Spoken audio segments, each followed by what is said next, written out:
Nagaaniif faraarri Waaqayyoodhaa lafa biyya jirtan hundumaatti isiniif haa ta'u qulqulloota saba Waaqayyoodhaa kan taatan hundumti keessan akkam jirtu galanni ulfinni Yesuus Kiristoosidhaaf haa ta'u Waaqayyo maqaan isaa kan ulfaate haa ta'u. Egaa barumsa gaa'ilaa walii wajjin akka barachaa jirru beekamaadha. YouTube ko sa jalqabaa irratti barachaa turreerra. YouTubein ko inni jalqabaa achirratti barumsoota gadhiifamaa turan hunduma liqimsee cufameera. Galanni ulfinni Yesuus Kiristoosidhaaf haa ta'u. Yesuus inni guddaadha. Seenanis ilaaluun hin danda'amu. Namoonni daawulood godhatanii too biraa qabaatan yoo jiraate malee seenanis daawulood godhachuunis hin danda'amu. Yesuusidhaaf galanni guddaan haa ta'u. Anis akkasumatti dhabee jira jechuudha akkuma namoonni dhabanitti. Tokko tokko biraan qaba. Inni tokko YouTube qofarra kan jiru badeera na biraayis jechuudha. Yesuusidhaaf galanni guddaan haa ta'u. Egaa yeroo kaadhimummaatti isa jedhu walii wajjiniin kan ilaallu ta'a. Galanni ulfinni Yesuus Kiristoosidhaaf haa ta'u. Yeroo kaadhimummaa jechuun maal jechuudha? Kaadhima jechuun gaa'ila jechuudha moo maal jechuudha? Kana sirriitti jala sararree beekuun baay'ee barbaachisaadha. Yeroo kaadhimummaatti balaawwan uumaman, yeroo kaadhimummaa keessatti balaawwan uumaman, balaa dogongoraa uumamanidha jechuudha. Balaan uumaman kaadhima keessatti balaawwan uumaman keessaa balaa dogongoraatu baay'ata. Balaa dogongoraa jechuudha. Wallaaluu irraa kan ka'e waa'ee kaadhimummaa wallaaluu irraa kan ka'e dogongorri bal'aan iddoo sanitti raawwatama jechuudha. Galanni ulfinni Yesuus Kiristoosidhaaf haa ta'u. Barumsi yoo jiraate immoo barumsi dogongora irraa nama oolcha. Barumsi dogongora irraa nama oolcha. Kanaaf amma yeroo itti barannu kanatti dogongorota yeroo kaadhimummaatti yookaan immoo balleessawwan yeroo kaadhimummaatti balleessaa jirru irraa of qusachuu dandeenya jechuudha. Yeroo kaadhimummaatti namoonni baay'eetu balleessaa garaa keessa seenaa jira. Yeroo kaadhimummaatti namoota baay'eetu haga lubbuu isaanii balleessuttis kan ga'an jiru. Qabeenyi isaanii haga manca'utti kan ga'e yeroo kaadhimummaa keessatti jechuudha. Kanaaf inni kuni waa'ee kaadhimummaa wallaaluu irraa waan dhufuufidha jechuudha. Kaadhima jechuun maal jechuudha? Kaadhima jechuun maal jechuudha? Yesuus Kiristoosidhaaf galanni guddaan haa ta'u. Wangeela keenya keessatti waa'ee kaadhimummaa tokko sarratti dubbachuun barbaadu garuu Hafuurri Waaqaa keessa koo fideera waan ta'eef bakka san dubbisee bira darbaa. Galanni ulfinni Yesuus Kiristoosidhaaf haa ta'u. Yesuus inni guddaadha.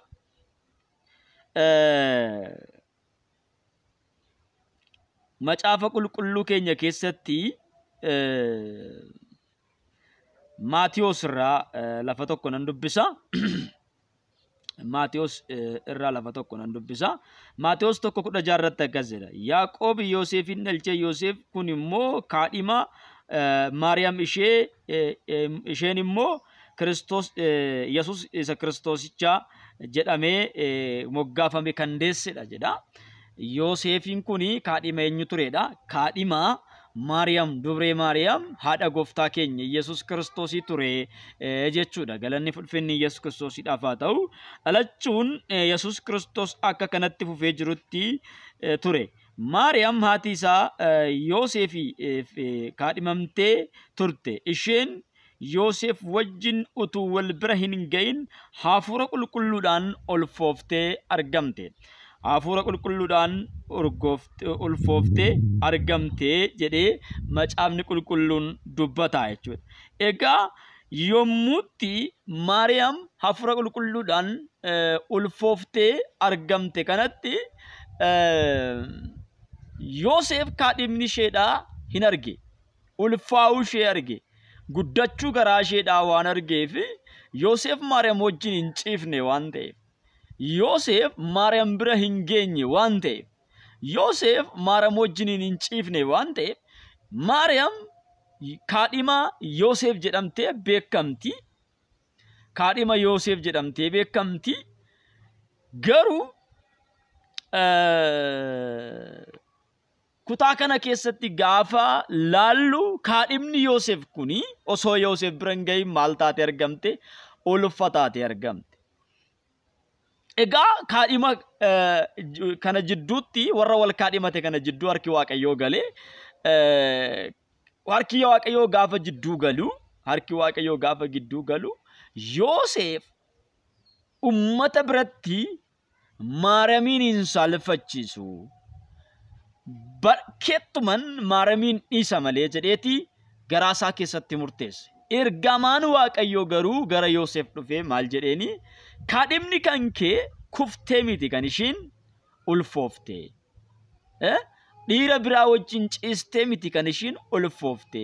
Kaadhimni kee kan ishiin ulfoofte hafuura qulqulluudhaani. Karoora waaqayyootu kaadhimummaa keessan gidduu galee. Hamma karoorri waaqayyoo kun raawwatamutti yookaan hamma ishiin ilma deessutti bira hin ga'ini. Ittiin jedhamee yeroon isaan itti wal fuudhuudhaaf yaadame suni yookaan immoo yerootti isaan wal bira ga'uudhaaf barbaadan sanatti wal bira ga'uu hin dandeenye ni darbe jechuudha. Ni darbee karoora waaqayyootu jidduu galee waan ta'eef ni darbee hin dhiifame jechuudha. Galanni fulfinni Yesuus Kiristoosiidhaaf haa ta'u. Kuni mudannoo Maariyamii fi Yoosefin yeroo kaadhimummaa isaaniitti isaan mudateedha jechuudha. Kuni mudannoo isaan mudateedha. Mudannoon kuni mudannoo gaariidha. Kaadhimummaa isaanii kan addaan kute osoo hin ta'in kan itti fufsiisee booddee irratti immoo akka isaan wal fuudhanis immoo kan taasisedha jechuudha. Kaadhima kee fudhadhu jedheen sirumaayyu jechuudha.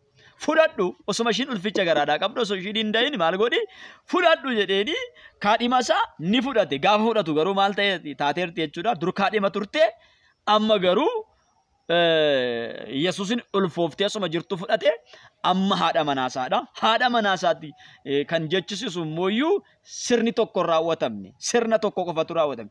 Sirna fudha manatti galfachuu, sirna gara mana ofiitti fudhachuu raawwatameera. Sirni itti aanu immoo sirna waliin ciisuuti. Sirni waliin ciisuu osoo raawwatamini ture jechuudha. Maaliif ture?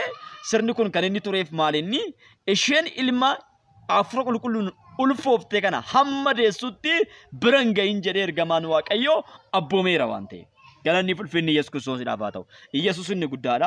Sana booda erga Maariyaam ulfa kanaatti hiikkatte yookaan immoo karoora waaqayyoo kanatti erga ishiin hiikkatte gooftaa Yesuus Kiristoos erga deessee booda sirni inni lammaffaa sun yookaan immoo sirni waliin ciisuu suni san inni raawwatame jechuudha. Galanni fulfinni Yesuus Kiristoosiidhaaf haa ta'u. Egaan kana jedhee kuni mudannoo gaariidha. Mudannoo gaariidha. Mudannoo hawwaniituun argannedha.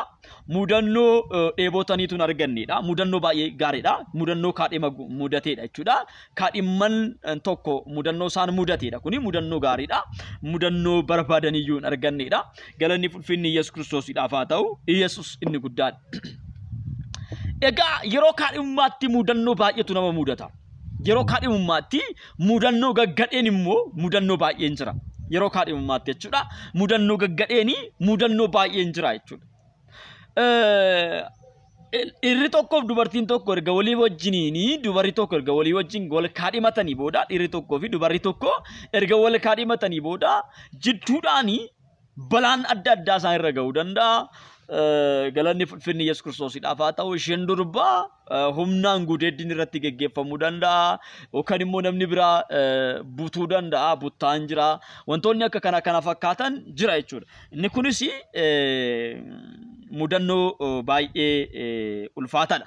Mudannoo baay'ee ulfaataadha. Kaadhimman tokko jidduutti rakkinni akkana ni mudata jechuudha. Galanni fulfinni Yesuus Kiristoosiidhaaf haa ta'u. Yesuus inni guddaadha. Inni biraa mudannoon inni biraa immoo kaadhimoota lamaan jidduutti wantoota taasifamudha. Kaadhimoota lamaan jidduutti yeroo kaadhimummaa jechuun yerootti wal ilaaluudha. Kaadhimummaa jechuun yeroo wal ilaaluuti. Inni ishee ilaalaa, isheenis isa ilaalti jechuudha. Yoo ta'eef ni fuuti, yoo ta'eef immoo ni fuudha jechuudha. Ishiin yoo ta'eef itti heerumti, innis yoo ta'eef hin fuudha jechuudha. Kanaaf yeroo kana keessatti yerootti wal ilaaluuti jechuudha. Kuni yeroo kaadhimummaan kuni yeroo wal ilaaluuti. Yeroo gaa'ila miti, yeroo gaa'ilaa miti, yeroo wal ilaaluuti. Inni ishee ilaalaa, isheen isa ilaalti, yeroo wal ilaaluuti. Yeroo kana keessatti yeroo wal ilaaluu waan ta'eef, yeroo gaa'ilaa waan hin taaneef sirni gaa'ilaa iddoo kana keessatti yookaan immoo amaloonni gaa'ilaa jidduu kana keessatti calaqqisiifamuu hin barbaachisu. Fakkeenyaaf yeroo kaadhimummaatti waliin ciisuun hin barbaachisu. Yeroo kaadhimummaatti waliin ciisuun hin barbaachisu. yeroo kaadhimummaatti jechuudha. Waliin ciisuun gonkumaayyuu hin barbaachisu. Sababni isaa waan mudatu hin beekamu waan ta'eef jidduu kana keessatti wanti dhalatu hin beekamu waan ta'eef waliin ciisuun hin barbaachisu. Waliin ciisuun dura sirni gaa'ilaa geggeeffamu. Sirna gaa'ilaa keessatti jalqabatti kan geggeeffamu kaadhima ofii sana yookaan ishee kaadhimate sana gara manaatti fudhachuudha. Gara manaatti erga fudhatee booda mana ofiitti erga galfatee booda kan waliin ciisu. Mana warraa osoo ishiin jirtu waliin ciisuun inni suni sirrii miti jechuudha. Inni suni sirrii miti. Kuni mudannoo kan immoo dogongoraa kaadhiman lamaan hojjetan keessa inni tokko waliin ciisuu isa badheeti jechuudha. Osoo waliin fuudhin osoo sirni gaa'ilaa hin raawwatamin badheetti waliin ciisuun dogongora isa guddaadha jechuudha. Inni biraa yeroo kaadhimummaa keessatti maallaqa walitti dabalachuun sirrii miti. Maallaqa walitti dabalachuun, qabeenya walitti dabalachuun, walirratti bakka hirkachuun yeroo sanatti hin barbaachisu. Fakkeenyaaf isheen isarraa waan barbaaddu baay'ee qabaachuu dandeessi. Inni isheerraa waan barbaaddu baay'ee qabaachuu danda'a. Yerootti kaadhimummaa kana keessatti likkiitti jechuudha kan jiraachuu qaban. Likkiitti jiraachuu qaban. Malee keessa ba'anii daaraa wal baasuudhaan, maallaqa walii kennuudhaan, qabeenya walitti dabalachuudhaan, walitti mana ijaarrachuudhaan osoo gaa'ila hin raawwatin jechuudha. Osoo gaa'ila hin raawwatin. Sirna gaa'ilaa osoo hin raawwatin qabeenya walitti dabalachuun inni kun dogongora isa cimaadha. Yeroo ammaa kanaatti namoota mataa dhukkubsaa kan jiru waliin ciisullee miti. Maallaqa walitti dabalachuun. Yeroo baay'ee namoonni biyyoota alaarra jiraatanii nama biyya keessaa tokko wajjiniin kaadhimummaa hin eegalu. Wajjin haasaa hin eegalu, jaalala hin jalqabu. Sana booda jaalala erga jalqabanii booda waliin haasaa erga jalqabanii booda maallaqa walitti dabalachuu eegalu.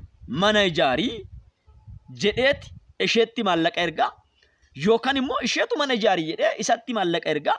Jidduu kana keessatti maallaqni yeroo itti badu, maallaqni baay'een yeroo itti qisaasa'u, humni baay'een yeroo itti badu, dafqi baay'een yeroo itti nyaatamu argaa jirra.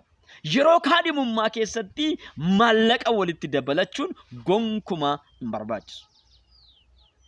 Walii galtanii jirtan yoo ta'e inni biyya alaa jirus yoo ta'e inni biyya keessa jirus yookaan immoo lamaanuu biyya keessa jiraatanis yoo ta'e walii galtanii jirtan yoo ta'e maallaqa walitti dabalachuun dura, mana walitti ijaarrachuun dura, biizinasii walitti hojjechuudhaan dura maal gochuu qabdu dursitanii sirna gaa'ilaa raawwachuudha. Sirna gaa'ilaa raawwachuudha. Fuudhuu erga fuutanii booda manatti erga galfattanii booda waliin ciisichaan erga raawwattanii booda inni kun erga xumuramee booda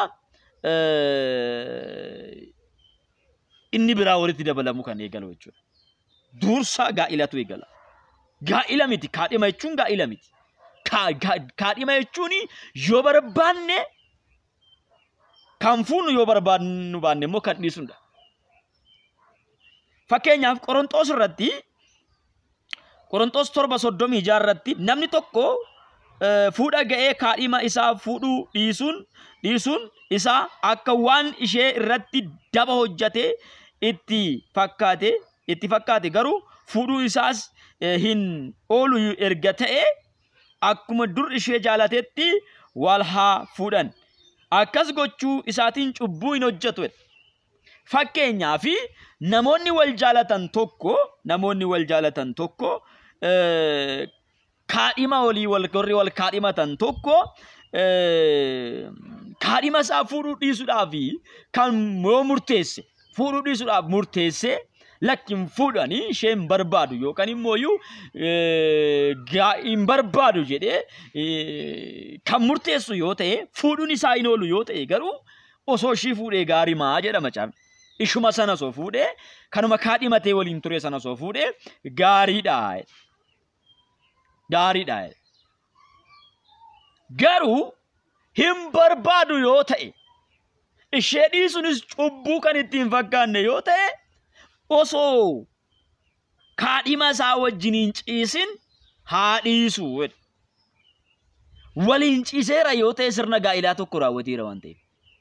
Gaa'ila keessa seeneera waan ta'eef. Waliin hin ciifne yoo ta'e dhiisuudhaaf kan murteessu yoo ta'e dhiisuun isaa ba'eessaadha macaafni qulqulluun. Dhiisuun isaa ba'eessaa. Isheenis akkuma kana jechuudha. Hin barbaaddu yoo ta'e erga laaltee namni kun naaf hin ta'u yoo jettee dhiisuu dandeessi. Dhiisuu dandeessi yeroo kaadhimummaati waan ta'eef, yeroo wal ilaaluuti waan ta'eef, yeroo wal qorachuuti waan ta'eef, yeroo wal hubachuuti waan ta'eef. Yeroo kana keessatti gaa'ilaa miti waan ta'eef isheenis dhiisuu dandeessi, innis ishee dhiisuu danda'a. Kun cubbuu miti. Kun cubbuu miti. Yeroo baay'ee osoo waliin fuudhinii maallaa yookaan immoo iyyuu kakuun yeroo osoo waliin fuudhin yerootti kakuu walii galan argara. Garuu waliin fuune jarri. Osoo waliin fuudhin jechuudha kakuu walii galu. Waliin fuune.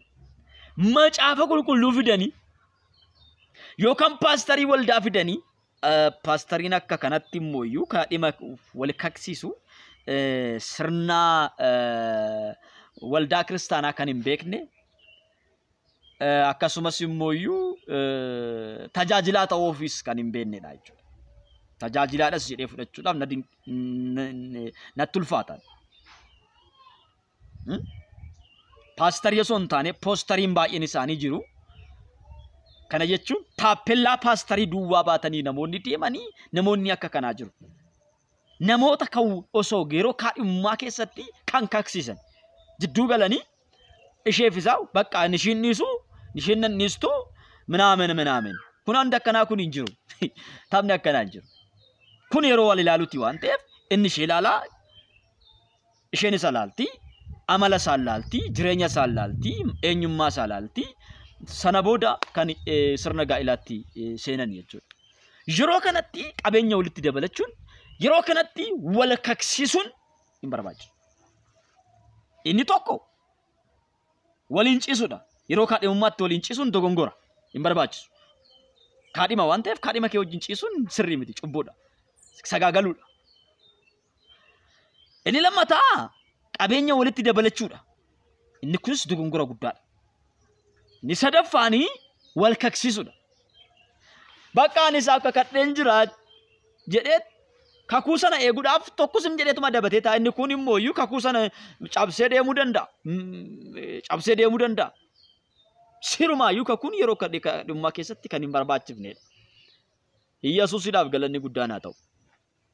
Kan hin barbaachifnedha. Kakuun hin barbaachisu. Yeroo kadhimummaa keessatti kakuun hin barbaachisu. Wanta hin barbaachifne gochaa jirtu jechuudha. Sirriis miti. Amala macaafa qulqulluus miti. Yoo barbaade dhiisuu danda'a jedha macaafichi. 37 irratti akkas jedha. Namni tokko immoo fuudhaaf wanti isa giddisiisu hin jiru yoo ta'e. Fedha foon isaatiis mo'achuudhaaf yoo danda'e. Yaaduma garaa isaatiin in dhaabata. Inni kun yaada garaa isaa muree kaadhima isaa durbummaatti yoo dhiise ba'eessa gochuu isaati. Kaadhima isaa durbummaatti yoo dhiise waliin tacamaallaquu yoo baate waliin ciisuu yoo baate bilginnaadha. Osoo gaa'ilan fuudhin waliin ciisuun bilginnaadha. Durriyyummaadha. Amala gadheedha. Galanni fulfinni Yesuus Kiristoosiidhaaf haa ta'u. Kan waliin ciisu yoo ta'e waliin ciisee kan dhiisu. Waliin ciiseera yoo ta'e fuudhuun dirqama isaati. Waliin ciiftee jirti yoo ta'e fuudhuun dirqama isheeti.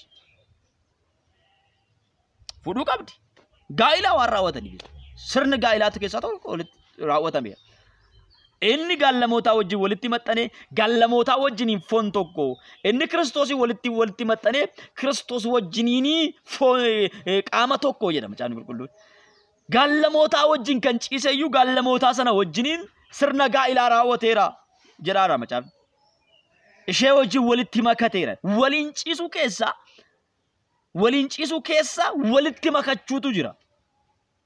Kanaaf yerootti sanatti sirna gaa'ilaa keessaa isa tokko raawwateera waan ta'eef namni kun kaadhima isaa kana yookaan immoo iyyuu ishee waliin ciise kana dhiisuun seeraan hin kennamneef macaafni qulqulluunis hin deeggaru. Yoo dhiisuu barbaade dhiisuu danda'a. Osoo maal hin godhin, osoo qabeenya walitti hin dabalatin, osoo mooyyuu waliin hin ciisin, osoo waliin kaksiisin jechuudha. Wal kaksiisuunis kuni badheetti wal kaksiisuun hin barbaachisu. Ani sin dhiisu isheen nan dhiistu jidduu kanatti tokko mooyyuu gara Waaqayyoo deemeera maal goota? Ishi qabeenya walitti dabalattan, qabeenya kana walitti dabalattan, isheen yookaan inni qabeenya kana nama tokko biratti walitti kuufameera. Yookaan ishee biratti yookaan isa biratti qabeenyi kun kuufameera. Inni tokko gara Gooftaa deemeera hoo maal goota? Waaqayyoo gaa'ila koo narraa fudhateera jettaa gaafa sani inni gaa'ila kee miti. Gaafa sana immoo qabeenya kee akkamitti barbaadachuu dandeessa? Qabeenya kee akkamitti barbaadachuu dandeessa? Tokko gara Gooftaa deemeera jidduu kanaa yoo ta'e. Rakkina akkanaa baay'een isaa karaa gaa'ilaa kana yeroo barsiisutti rakkina akkanaa baay'een isaa na mudate. Inni kuni kan inni ka'e kaadhimummaan maal akka inni ta'e wallaalurraa kan ka'edha jechuudha. Kanaafidha amma kana barsiisuudhaaf dhimmeef jechuudha. Kanaan duras barsiiseen jira. Kallattii baay'eedhaan barsiiseen jira. Namoonni baay'een dammaqaniiru. Ammas namoonni nyaatamaa jiran jiru. Kaadhimummaan qabeenya walitti dabalachuun hin barbaachisu. Kaadhimummaan waliin ciisuun hin barbaachisu. Kaadhimummaan wal kaksiisuun hin barbaachisu.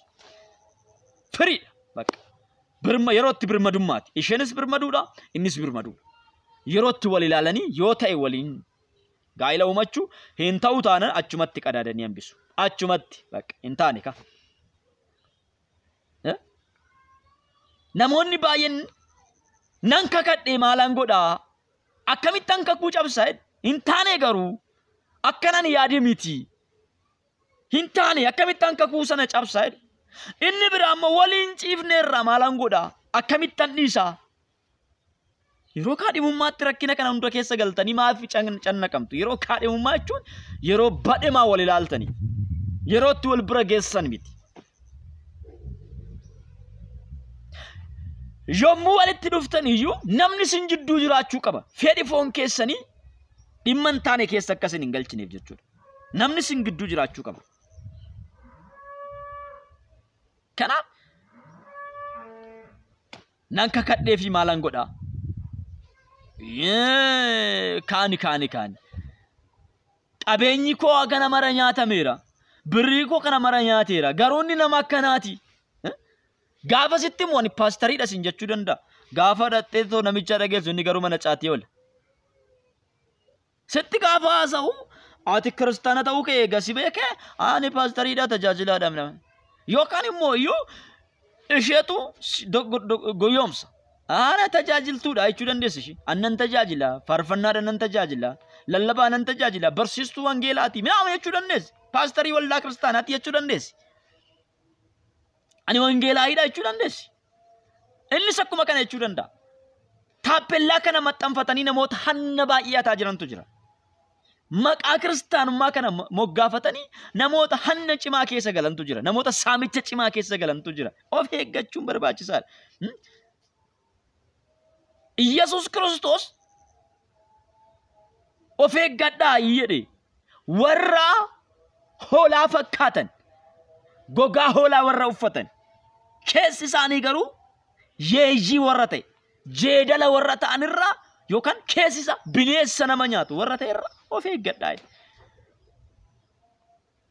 Namni kamuu amala isaa tolfatee gara kee dhufuu danda'a. Arraba isaa dhadhaa dibatee dhufuu danda'a. Arraba laafaadhaan gara kee dhufuu danda'a. Baay'een isaanii rakkina akkanaa keessa galu. Inni biraa yeroo kaadhimummaa keessatti inni biraa nama hin beekne jechuudha. Karaa onlaayinii kana rakkinni uumamaa jiru jechuudha. Nama hin beekne. Ambiyyi koo Gojjam siin jechuu danda'a, Gondor siin jechuu danda'a, Sumaalee siin jechuu danda'a, Oromiyaa keessa siin jechuu danda'a, Baale siin jechuu danda'a, Harsiidha siin jechuu danda'a, Wallagga siin jechuu danda'a, Shawaadha siin jechuu danda'a. Namichaan garuu miti. Ta'uus immoo danda'a. mitis ta'uu danda'a ta'us danda'a. Wallagga ta'uu danda'a wallagga ta'uu dhabus danda'a. Kan Arsii ta'ee afaan warra wallaggaati loqoda warra wallaggaa haasa'uu danda'a. Yookaan immoo iyyuu wallagga ta'ee loqoda warra Arsii haasa'uu danda'a. Yesuusidhaaf galanni guddaan haa ta'u. Siin jechuu danda'a. Ani wallagga siin jechuu danda'a. Ani maaloodhaa siin jechuu, ani gimbiidhaa siin jechuu danda'a. Ani Arsiidhaa siin jechuu danda'a. Ana sallaadhaa siin jechuu danda'a. Ani boqojjiidhaa siin jechuu danda'a. Biyyoota kee tokko maqaa dha'eetoo si wajji haasa'uu danda'a. Namni tokko jechuudha. Online irra. Tarii namni tokko immoo iyyuu kan haala mijeessu isin jidduu jiraachuu danda'a. Inni kunis immoo iyyuu wanta hin taane amala hin taane kiyyoo baatanii warra deeman kiyyoo namatti godhanii qolaa namatti godhanii bineensa jalatti warra nama hidhan jiraachuun danda'a namni isin jidduu. Jiraachuu danda'a. Al tokko maaltu na mudate namoota lamatu gara koo dhufe.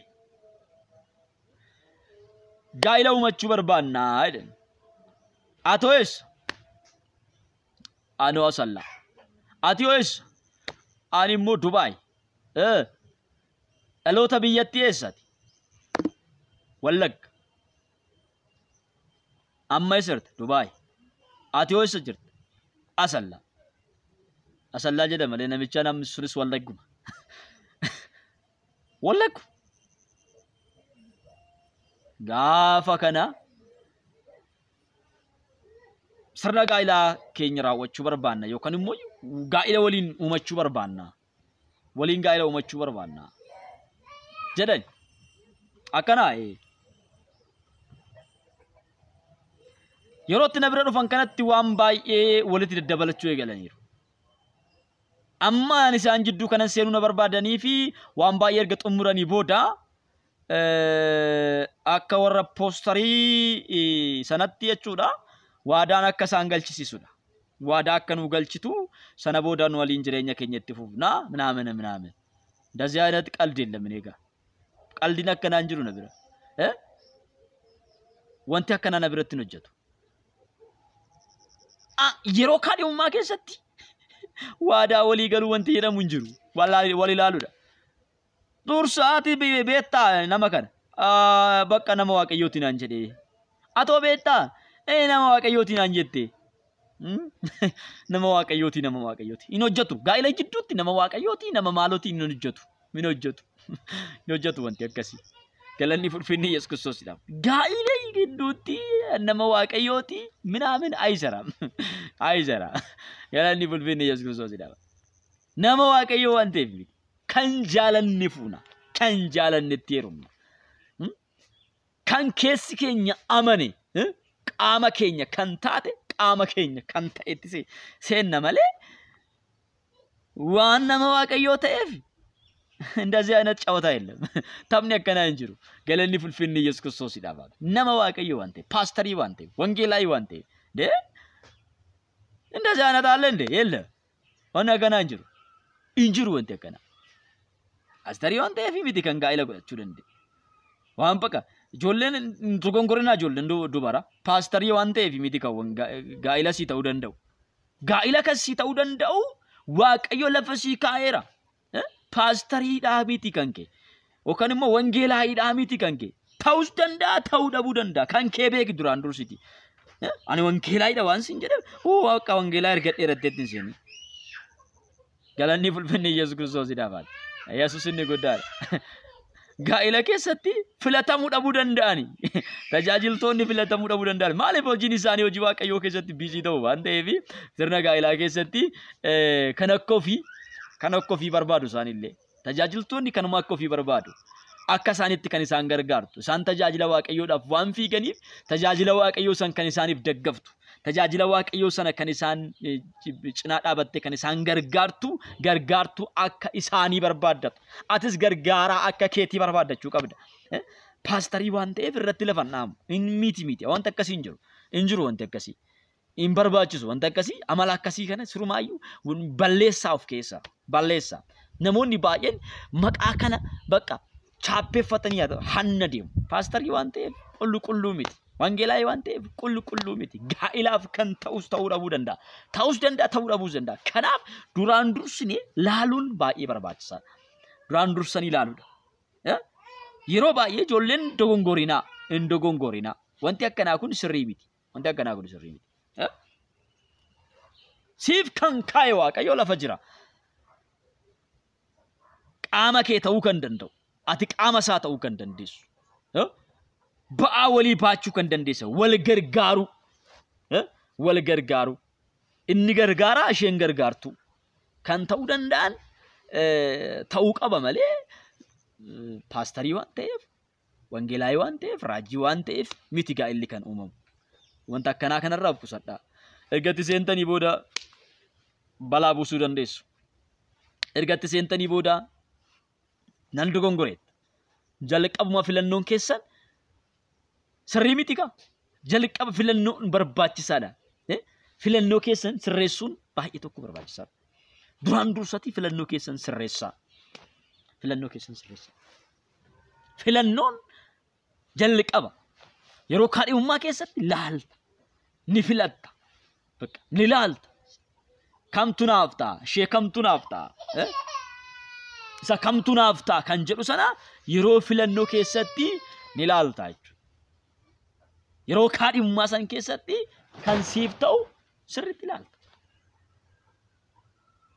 Iyyesuusiidhaaf galanni guddaan haa ta'u. Kan siif ta'u sana ammoo gargaartu yookaan gargaaraa godhatta.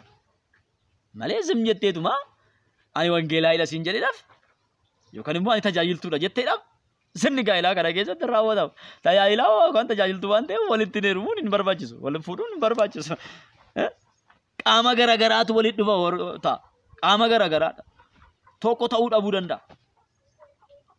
Qaama garagaraa ta'ee gaafa walitti dhufe immoo wal jeeqa walii wajjin jiraachuu hin danda'u. Wal jeeqa. Paastarii waan ta'eef gaa'ila gaarii ta'uu hin danda'u. Wangeelaayii waan ta'eef gaa'ila gaarii ta'uu hin danda'u. Nabiyyii waan ta'eef gaa'ila gaarii ta'uu hin danda'u. Gaa'illi gaarii ta'uu kan danda'u yoo wal argate bichaadha. Gargaaraaf gargaartuu yoo wal argate bichaadha. Yoo wal argate bichaadha gaa'illi gaarii kan ta'uu danda'u. Galanni fulfinni Yesuus Kiristoosiidhaaf haa ta'u. Kanaaf isa kana sirriitti xiyyeeffattanii laaluun baay'ee tokko barbaachisaadha. Tajaajiluma waan ta'eef sirna gaa'ilaatiif hin barbaadatinaa. Sirna gaa'ilaatiif hin soqinaa. Kanaaf namoonni kunniin gara koo gaafa isaan dhufanii nan qoradhe. Nan ilaalee yeroo kaadhimummaati malee yeroo itti wal kasiisus miti, yeroo itti qabeenya walitti dabalachuus miti jedheen barumsa gaafan kennuuf eegalu wanti baay'een bal'achuu ka'e. Yaadonni baay'een bal'inaan ka'utti ka'an. Wal qorachuun isaanii sirriitti cimutti ka'e. Anis qorachuu koo nan cimse. Gaafa walitti dhufanii ani mucaa waggaa 25dha jedhe. Isheen immoo ani mucaa waggaa 20dha jetti. Gaafan qoradhu isheen mucaa waggaa 30dha. Inni nama waggaa 45dha. Arga haga isaan addaan fagaatan dhimee isaan irratti haga addaan fagaatan wanta baay'eedhaan haga isaan addaan fagaatan karaa biraatiin immoo gaafan qoradhee ilaalu inni ijoollee qaba. Isheen immoo ijoollee hin qabdu hojiirra nama turteedha. Inni ijoollee qaba garuu somni kun jidduu isaaniitti argameera. Dogongorri kun jidduu isaaniitti argameera. Isheen isaan beektu inni isheen beeku. Inni sobee kiyyoo isaa keessa galchaa jira. Isheen hin beektu kiyyoo isaatti galaa jirti. Gaafa kana adda addaan baafnee laalle ni kun sirrii miti. Atis asumatti dhaabadhu. Gaafan kana qoradhee bira ga'ee kunis kanatti kanaati nama akkanaati isheen immoo nama akkanaati gaafan jedhee gaafan kana ifa godhuuf isin waliif taatu jedhee gaafan gaafadhu sobni kun hundi jidduutti argame amma isaan jidduutti soba kanatu mul'ate sobni kun gaafa mul'atu ani maalan godha qabeenya baay'ee isatti kenneen jiraachuu eegalte ishee qabeenya baay'eetti laadheera yeroo kaadhimummaatti qabeenyi baay'een badaara birrii baay'eetu dhumaara namoonni baay'een maallaqni isaanii nyaatamaara namoonni baay'een gazzamni isaanii nyaatamaara ijoolleen dhiiraa nyaatamaa jirti ijoolleen shamaraa nyaatamaa jiran dafqi isaanii humni isaanii nyaatamaara yeroo kaadhimummaa keessatti waan hin barbaachifne keessa galtaniiti waan hin barbaachifne keessa seentan baasiin barbaachifne keessa seentu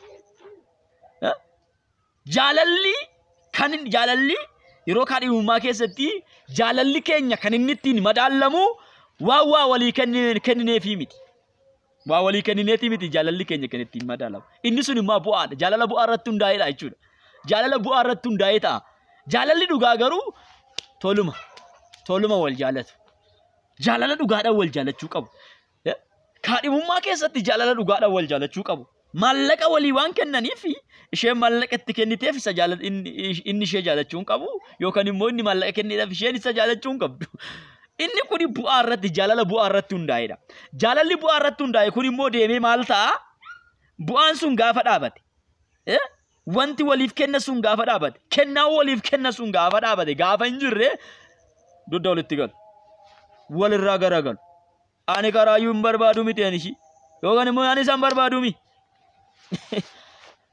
agartanii bakka inni itti rakkinni uumamaa jiru jaalala bu'aa irratti hundaa'ee wal jaalachaa jirtu jaalalli bu'aa irratti hundaa'e kuni galma hin ga'u jaalalli bu'aa irratti hundaa'e kuni karaatti hafa gaafa bu'aan dhaabate jechuudha jaalalli inni dhugaa garuu jiraatus jiraachuu baatus jaalalli ittuma fufa jaalalli qabeenya irratti miti kan inni hundaa'u yoo waa jiraates yoo jiraachuu baates jaalalli ittuma fufa galanni fulfinni Yesuus Kiristoosidhaaf jaalalli bu'aa irratti miti kan inni hundaa'e jaalalli kennaa nuti walii waa kenninu qabeenya nuti walii waa laannu wanta nuti walii goonu warqii walii binnuun birrii walii kenninu mana walii ijaarruun yookaan immoo iyyuu makiinaa walii binnuun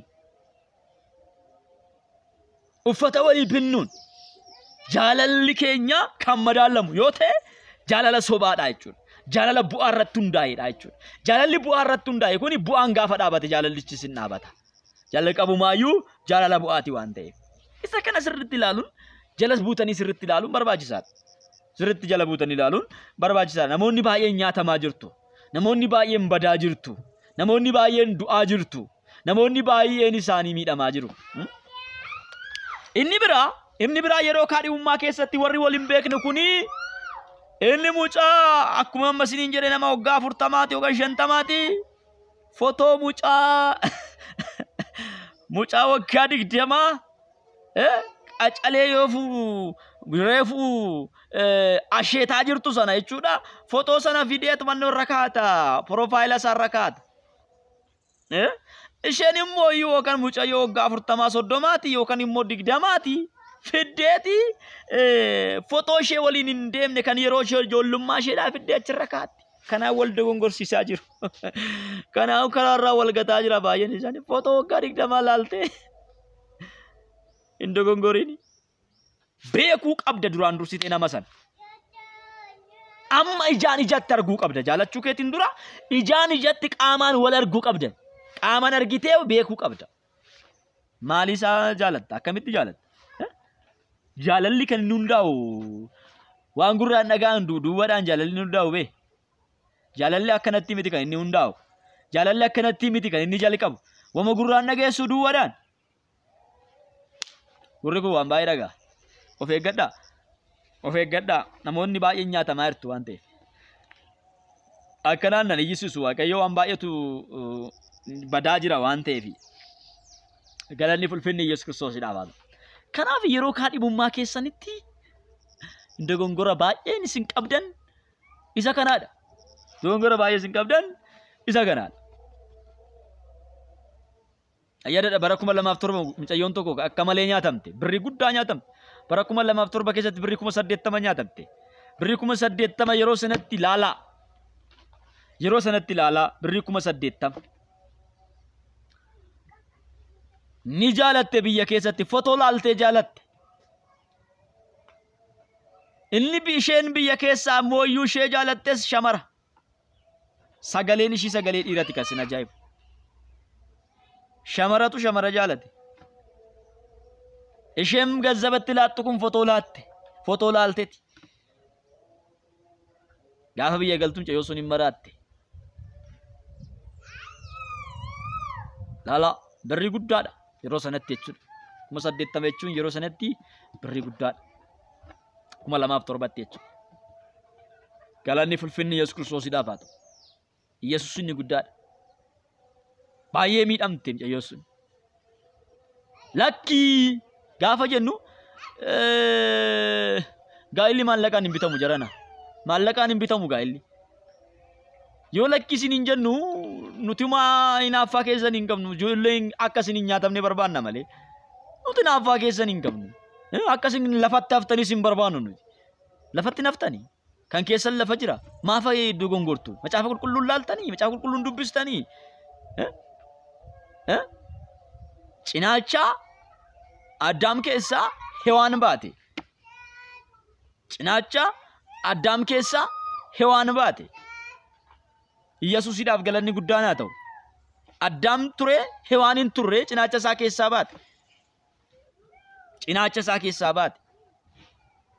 Inni dhalatu dhiirri dhalatu gaafa dhalatu kan isaaf taatu qabatee dhalateera. Kan isaa qabatee dhalateera. Isheen shamaraas gaafa dhalattu kan kee qophaa'ee lafatti si eegaara. Qophaa'ee si eegaara kan kee. Yeroo baay'ee barumsoonni tokko jiru. Duba shamarri baay'eedha yookaan dubartiin addunyaa irratti baay'eedha. Dhiirri dachaa yoo fuudhee malee lafatti hafuu yaadni jedhu jira. Macaafni qulqulluun garuu akkas hin jedhu. Hin jedhu. Dogongora kuni dogongoraadha. Wallaaluudha macaafa wallaalutu kiyyootti sin gataa'eera malee akkas miti. Isheen osoo hin dhalatin dura Addaam lafa ga'eera. Addaam keessaa isheen argamte. Isheen kan Addaam taate. Kanaaf yaa isheen warri shamarranii sin dura Addaam lafa ga'eera waan ta'eef yaadda'inaa. Eenyuttan heeruma eenyuun fudhattanii yaadda'inaa lafa guuteera. Yesuusiidhaaf galanni guddaan haa ta'u. Qaba Waaqayyo baay'ee qaba. Baay'ee qaba. Dhiirriin fuudhiin baay'eetu jira. Baay'ee qaba. Lafa guutaniiru. Kanaaf hin dogongorinaa. Dogongortanii kiyyoo keessa hin galinaa. Qabi.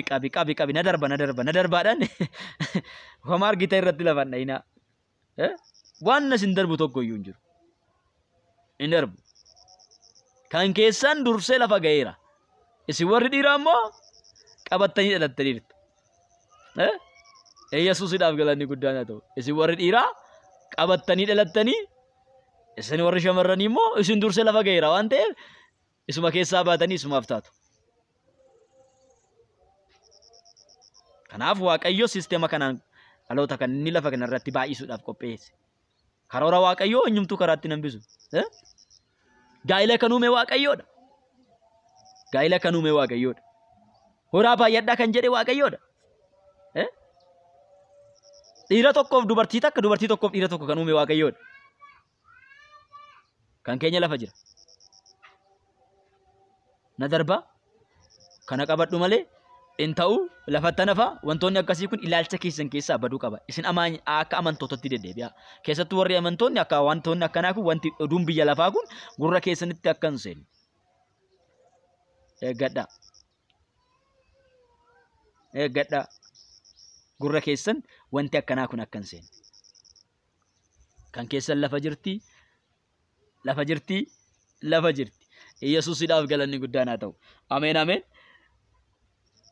Kan keessan lafa jira. Kanaaf yaaddoon qabaatina. Yesuusiidhaaf galanni guddaan haa ta'u. Sagalee Waaqayyoo walii wajjin ilaalleerra. Waaqayyoo waan guddaa nu barsiiseera. Inni waan guddaa nu barsiise Waaqayyoo maqaan isaa haa ulfaatu. Kaadhima isaa namni dhiisuu barbaadu fayyaadhumatti haa dhiisu.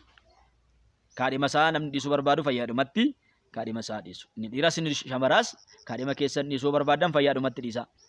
Walitti daddabalattanii ganaa immoo boruu kana godhee kana na nyaatee Wangeelaa takka na godhe, paasterii tokko na godhe, maaloo takkas na godhe, faarfataa ture, maaloo ture, amma gooftaas dhiise maftuun dhiisuu danda'a. Mirga isaa. Gooftaas dhiisuu danda'a, sillee dhiisuu danda'a. Jalqabumayyuu ati of eeggannoodhaan በጥርጣሬ መልክ መመላለስ አለባቸው። ሸኪidhaan deddeebi'uu qabdu malee isin jette zagadaa'u hin jedhina. Akkasumaan ittiin seenina. Shakkiidhaan hamma gaafa harka keessan galfatanii kaadhima keessan hamma gaafa harka keessan galfatanii hamma gaafa mana keessanitti galutti hamma gaafa wal bira keessanitti hamma gaafa waldaan kiristaanaa sin kaksiiftee walitti sin maksutti. Omaa walitti hin dabalatina. Omaa walitti hin dabalatina. Inni kun yaa warra biyya lafaa warri kiristaana taatanii warra biyya lafaa keessaa gaa'ila warri barbaaddatanii dukkanni 50 hariiroo walitti hin qabu jedha macaafni. Kanaaf ofumaa keessanii gara dukkanaa dhaqxanii gooftaan kumatina. Mana waaqayyoo keessa dhiirri hin jiru moo maaf akkasi guuteera injira galanni fulfinni Yesuus Kiristoosiidhaaf haa ta'u. Yesuus inni guddaadha. Guutee jira injira. Garuu ija keessantu arguu dadhabe. Ijji tun hin ilaalti malee al tokko nagartu. Eenyu gaa'ilaaf akka ta'u addaan baastanii hin beektani. Namni baay'een bifa fuudha. Abeet miidhagashee yookaan immoo abeet miidhagasaa. Abeet miidhagashee kun iddoo gongoraa. Waa'ee kanarratti baay'ee barsiisaan ture. Ammas immoo kutaa ittaanu keessatti waan addaa tokko qabadhee dhufuu nan danda'a. Galanni fulfinni Yesuus Kiristoosiidhaaf haa ta'u. Inni kun rifeensa mataa fuudha, inni kun ija fuudha, inni kun fuula fuudha, inni kun dhaabannaa fuudha. Isheen kun akkasii miidhaginni isaa akkasii, ilkaan isaa maaloodha. Ilkaan isaa gaafa tokko buqqa'uu danda'a. Dhukkuba ilkaanii tokkotu jira. Inni gongoriin rifeensi kunillee hin dhumata. Anama rifeensi kiyya kun baay'ee deemeera gara duubatti darbee. Dura akkanan ture. Amma baay'ee duubatti dhumeera. Gara duubatti dhumaara. Dura akkanan ture. Naannoo bakka booyii kana jira gara dur as. Galanni fulfinni Yesuusidhaaf. Amma maal ta'eera? Woo xiqqaa ta'ee seentimeetira 4 tokko siquun oolu. Yesuusidhaaf galanni guddaan haa ta'u. Baay'ee siqeera laal. Hin beeksisa. Baay'ee deemeera. Rifeensa warri fuutanii rifeensi gaafa deeme walirraa deemtu jechuudha. Ilkaan warri fuutanii ilkaan gaafa cafee wal cabsitu. Ija warri fuutanii gaafa ijji baddee wal balleessitu. Funyaan gaafa warri fuutanii gaafa funyaan ijji miidhaguu dide iddoo sana bifa warri fuutan gaafa coollogde wal coollogsitu. Abeet. Gaa'illi kana miti. Gaa'ila asirratti miti. Hundeen gaa'ilaa jaalalli gaa'ilaa kan inni maddu kanarratti miti. Kanaaf dogongora baay'eetu jira. Dogongora kana sirreeffachuun duraan dursitanii kana laaluun isinirra jira jechuudha. Gaa'ila gaarii bara dheeraatti gammaduu kan dandeessan argachuudhaaf dursitanii maal akka filattan beekuun barbaachisaadha. Egaa obboleessa keessan gammachuu urgeedha. Obboleessa keessan gammachuu urgeedha. Lakkoofsi bilbila kootii duwwaa 912 99 10 49 yoo ta'an argachuu dandeessu. Yesuusidhaaf galanni guddaan haa ta'u. Egaa barumsa koo isa jalqabaa keessatti ani nama gaa'ila uumate ta'uu koo himeen jira. Namoonni ammaan booda immoo kan hin beekne yoo jiraattan ani nama gaa'ila qabuudha. Ijoolleen qabaa. Faazigaa, Tinsaa'ee, Reewoboot bira darbu yookaan Minaasee jedhama. Galanni fulfinni Yesuus Kiristoosiidhaaf haa ta'u. Yesuus inni guddaadha. Kanaaf maqaan isaanii hiikaa gurguddaa of keessaa qaba. Maqaan ijoollee kootii hiikaa gurguddaa qaba. Akkasumaan kan mogga'e miti. Barumsa tokko keessatti barumsa gaa'ilaa kutaa tokkoffaa keessatti kaa'amee jira. Barumsa san namoonni daayilood godhatanii of biraa qabdan yoo jiraattan jalala waaqayyootiin sin gaafadha. Naaf ergaa jechuudha karaa waatsaappii ta'ee yookaan karaa biraatiin naaf ergaa jechuudha. Galanni fulfinni Yesuus Kiristoosiidhaaf haa ta'u. Barumsi sun baay'ee garaa na nyaata. Na jalaa badeeraana. YouTube irra ture YouTubein immoo itti qollofeera. Gadiin bu'u jechuudha. Gaa'ila keessa seenuun karoora Waaqayyooti isa jedhu mata duree isaa jechuudha. Isarra gaba'umsa waa'ee ijoollee kootii of keessaa qabu jechuudha. Gooftaan sinaa eebbisu eebbifamaa maqaa ijoollee kootii irra deebiin sinii hima. Faazigaa, Tinsaa'ee, Rehoboot, Minaasee galanni ulfinni Yesuus Kiristoosiidhaaf haa ta'u. Hiikkaa gurguddaa maqaa qabuu fi maqaa ergaa gurguddaa of keessaa qabu jireenya koo wajjiniin kan deemudha jechuudha. Galanni ulfinni Yesuus Kiristoosiidhaaf haa ta'u. Yesuus inni guddaadha. Gooftaan sinaa eebbisu gaa'ila gaarii keessa gaafa seentan wanta hundumaa irratti rakkina keessa dabartan hundumaa irratti jireenya keessa dabartan hundumaa irratti maqaa moggaastanii bira dabartu. Yesuusiidhaaf galanni guddaan haa ta'u. Waaqayyo sinaa eebbisu eebbifamaa barri keessan jireenyi keessan kan eebbifame haa ta'u. Jabaadhaa. Harki gooftichaa sin faana haa ta'u. Reen gooftaa sinaa gargaaru. Hubannaaf ogummaan siniif haa dabalamu. Kadhadhaa duraan dursati. Kaadhima barbaaduun dura kadhadhaa. Kaadhima gaafa argattan immoo gaazabaan hin bitinaa. Gaazabaan hin bitamu gaazabaan. Hin bitamu. Gaazabaan hin bitamu. Kaadhim hin bitamu gaazabaan. Gaazabaan osoo hin taane jaalalaan bitama. Yesuusiidhaaf galanni guddaan haa ta'u. Maaliin bitama? Jaalalaan. Gooftaan sinaa eebbisu. Eebbifamaa YouTubii koof namoonni haaraa taatan share subscribe godhaa. Waliif daddabarsaa, wal laqqabsiisaa, wal barsiisaa. YouTubiin lammaffaa haaraa ompane waan ta'eef isa kanarratti namoonni baay'een jiranii. Warri duraanii YouTubii kan irratti na eegaa jiru baay'een isaanii jechuudha. YouTubiin kun banama cufameera. Kanaaf awwammu share gootan namoota sana dhaqqabuu danda'a, argachuu danda'u. Karaa YouTubii kanaan deebi'anii hordofuu danda'u. Gooftaan sinaa eebbisu barri keessan kan eebbifame haa ta'u. YouTubiin bal'atee namoota baay'ee bira ga'uu akka danda'u share subscribe gochuun hin dagatinaa. Jabaadhaa. Like comment godhaa.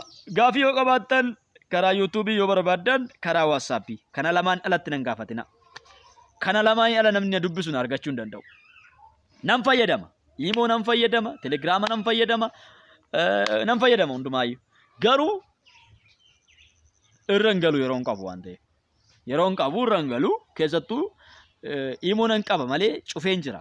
Hin fayyadamu. Sisteemni isaa baay'ee dadhabaa waan ta'eef kan nama jeequ waan ta'eef durriyyee baay'een achirra waan galanii fi siraata kan eeggatee miti. Siraata eeggatee sirna isaa eeggatee applicationii adaba qabu kan ta'e WhatsAppidha jechuudha. WhatsApp irraan naaf ergaayi. Gooftaan sinaa eebbisu barri keessan kan eebbifame haa ta'u. Karaa WhatsAppii yoo barbaadan immoo barreeffamaan karaa YouTubii gaafachuu dandeessu. Karaa YouTubii barreeffamaan gaafachuu irra daqiiqaa tokko kan hin caalleen karaa WhatsAppii na gaafachuu dandeessu jechuudha. Gooftaan sinaa eebbisu barri keessan kan eebbifame haa ta'u. Shalom sinan jaaladhaa obboleessa keessan gammachuu urgee lakkoofsa bilbila kootii Duwwaa 9 12 99 10 49 yoottan na argachuu dandeessu. Bilbilli harkaas isuma kana, bilbilli karaa WhatsAppiitti na argattanis isuma kanaadha jechuudha. Gooftaan sinaa eebbisu barri keessan kan eebbifame haa ta'u. Sinan jaaladha. Eebbifamaa.